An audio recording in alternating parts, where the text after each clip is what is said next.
Alors c'est vrai, jamais un jour je n'aurais pu imaginer que LinkedIn me ferme l'accès, détruise toutes mes données, que des milliers de contacts, plus de 6000 qualifiés partent ainsi en fumée, disparaissent sans aucun avertissement, sinon la suppression de certaines vidéos dont ils estimaient, à tort ou à raison, qu'elles ne répondaient pas à leur charte éthique.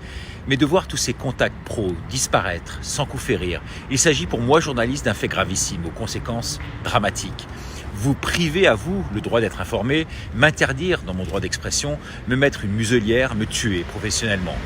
Le journaliste, au-delà de la technique, se nourrit, vous le savez, du réseau, vital pour lui. Vous le savez, vous qui êtes des centaines à me forwarder chaque jour des infos, toutes ne sont pas bien sûr de première nécessité, d'importance, il faut en faire le tri, mais une grosse partie m'intéresse, m'intrigue, alimente ma réflexion et constitue le calva, je dirais, de toute cette minute.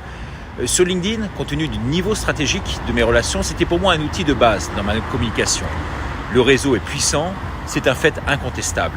Un réseau est une vitrine pour la technique de pitch à l'américaine que j'enseigne et que je m'applique à moi-même. Mais maintenant, tout cela c'est fini. Plus de liens, plus d'espoir. Alors, oui c'est vrai, c'est arrivé à d'autres.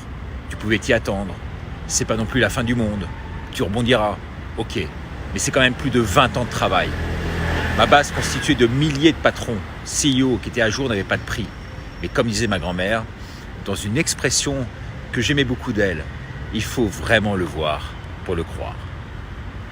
Dans ce nouveau contexte mondial, aux finalités encore inconnues, nos libertés, la censure démultipliée et les contrôles exacerbés mènent directement à la soumission. À travers lui, aidez-nous à poursuivre son combat d'alerte et de résistance médiatique pour garantir nos libertés et l'avenir de nos enfants.